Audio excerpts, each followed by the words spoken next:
Welcome to the Nourished Child Podcast, a show about childhood nutrition, feeding kids, and dealing with the ups and downs of growing a healthy child. Here's your host, registered dietitian and childhood nutrition expert, Jill Castle. I'm Jill, the host of The Nourished Child. Let me ask you something. Do you wonder if your child is getting all the nutrition they need? Or do you feel unsure about what's going on with your child and their eating? Feeding kids is hard. I've raised 4 of my own children, and as a pediatric dietitian who works with kids and families, I know the job of nourishing and nurturing our children is a big one, full of emotional swings, frustrations, and worries. That's why I created TheNouriskedChild.com, the ultimate parent resource for children's nutrition and feeding. There, you will find free articles, e-guides, and programs to help you better understand your child, food, your own feeding, and their eating. Check out The Nourished Child today. Head to TheNouriskedChild.com. And now for the show.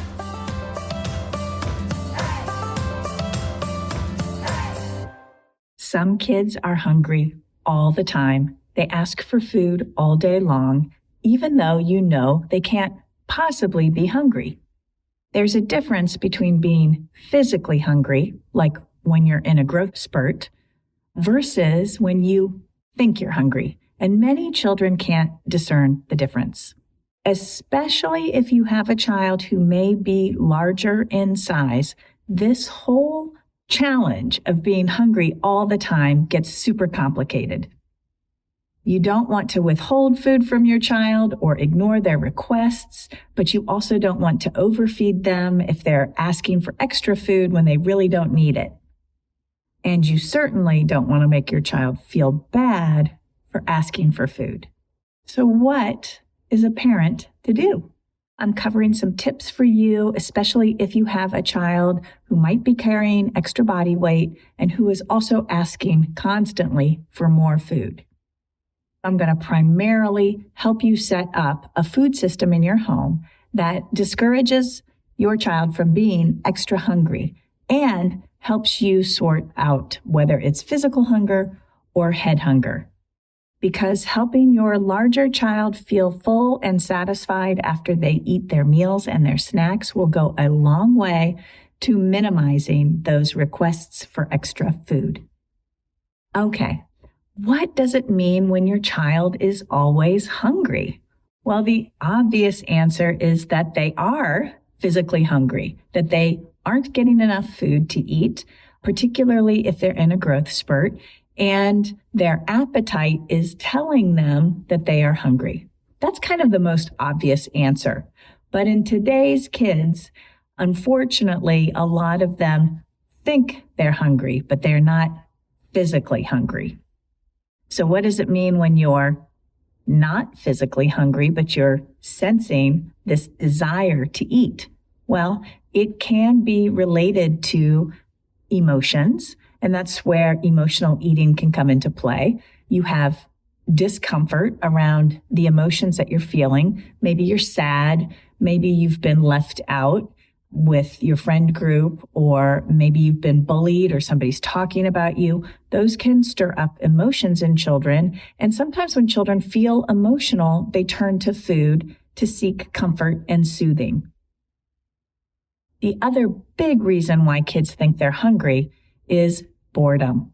So today's kids, when they don't have something to do, or they're not busy or at school or in a structured environment, when they're unstructured, sometimes they just are like, I got nothing to do, so I'm going to eat. So that feeling of boredom or lack of activity or not feeling like you have something to do can lead a lot of children to think that they're actually hungry when they're not. So why is this more challenging if you're a parent of a child who is growing up in a larger body or who is medically classified as overweight or obese? Well, feelings of guilt are a big one. So a lot of parents that I've worked with over the years obviously feel super guilty for the challenge that their child might be having with their body.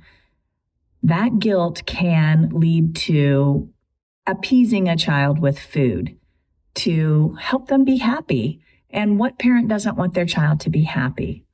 But this is why it gets complicated, because the feelings of guilt that, your child might be struggling with a health condition or might be bullied because of their size, that can lead parents to assuaging their guilt by feeding their child.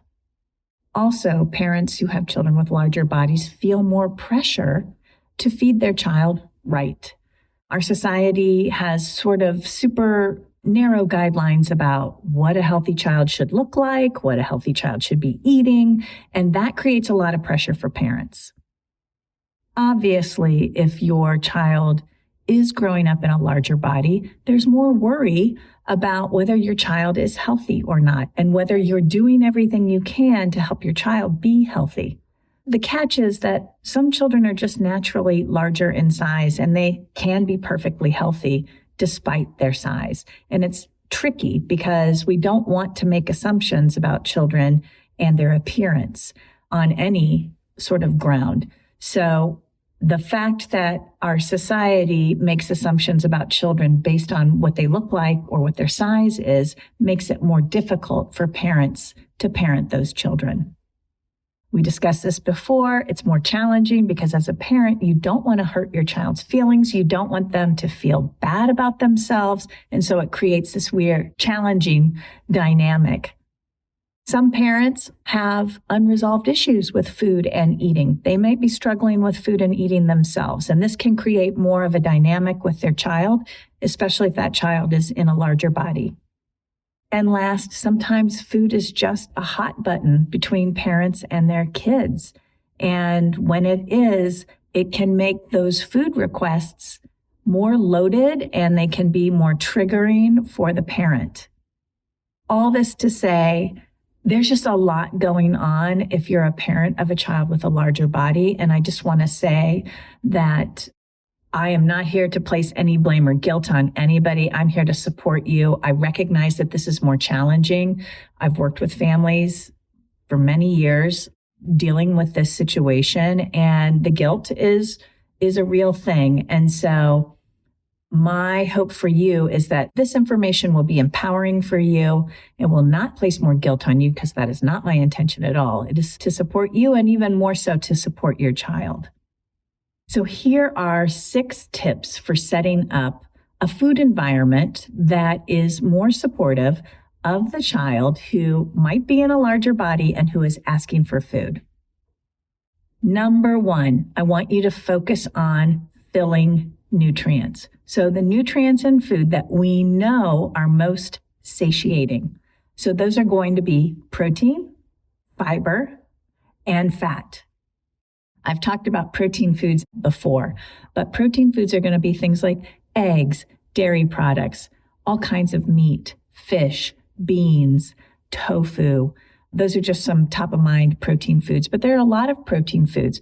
Protein is the most satiating nutrient, which basically means when you eat it as part of a meal or a snack, you feel fuller, earlier, and longer.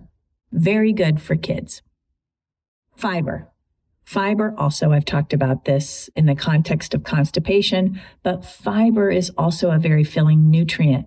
You can find it in whole grain foods like whole grain bread or brown rice or whole wheat pasta. You can also find it in fruits and vegetables. When fiber is part of a meal or a snack, your child is naturally going to fill up faster, and that's going to hang on a little bit longer because fiber is part of a complex carbohydrate. It just simply means that it takes longer for your body to digest it. And thirdly, fat is a filling nutrient as well, especially when it's partnered with fiber and protein. When those 3 are all together in a meal, your child is going to feel full and satisfied. And this is going to help them stop being hungry all the time. Number 2, making your meals and snacks very predictable. And what I'm talking about is making sure the timing of breakfast, lunch, and dinner and any snacks that your child is having throughout the day, that it is set to an approximate regular time each day. That creates a very predictable situation for your child. So psychologically, your child knows what to expect, can feel comfortable, and know that they're going to get food at these specific times and intervals during the day. 3, close the kitchen between meals and snacks. This is not a literal thing. You don't have to put a door on your kitchen and lock it up. It's figurative. It means that when it's not time for a meal or it's not time for a snack, the kitchen is closed and food is not available. Again, when you have meals and snacks at predictable times and you close the kitchen in between those eating sessions, children learn to adapt and know that they're going to be eating at regular intervals during the day, and in between meals, there's no eating. This helps your child regulate their appetite, eat for hunger instead of boredom or emotions. Teach your child how to discern between physical hunger and boredom or emotional hunger, what I like to call head hunger. I think I'm hungry. So what is the easiest way to do this? So if your child comes to you in between meals and snacks and asks for more food, you can say, it's not time for a snack right now. We just had lunch an hour ago. And your child might say, but I'm hungry, and cry and whine. What you need to say is, well, if you're that hungry, would you eat an apple or a banana or a small piece of fruit? Nothing exciting, but something contributory to their nutrition for the day. So something nutrient rich, preferably a vegetable or a fruit. Now, if kids are really hungry, most kids will say, yes, I will eat that. And then you can say, oh, well, they must be in a growth spurt or they didn't quite cover themselves at the meal before. But a lot of kids will say, I don't want that. I don't want an apple. I don't want carrot sticks. No, I want a granola bar. That's when you know. If your child is truly physically hungry, they will eat the apple or they will eat the carrot sticks. If they are bored or emotional or just out of habit have been grazers and eating every hour on the hour, they're going to want something more enticing. And that's where you can say, I'm sorry, bud, you're going to have to wait until snack time at 2:30. The last tip is try to identify the reasons why your child is asking for more food. Is it true hunger?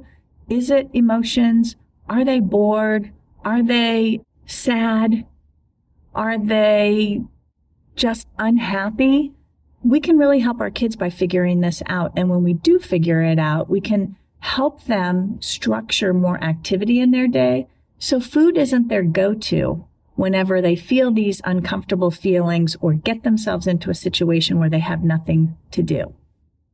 And I just want to end with a couple of thoughts for the families who do have children in larger bodies. Be caring and considerate. Children who are growing up with a larger body are facing more stigma, more bias, more bullying, and more self-doubt than children who aren't growing up in larger bodies.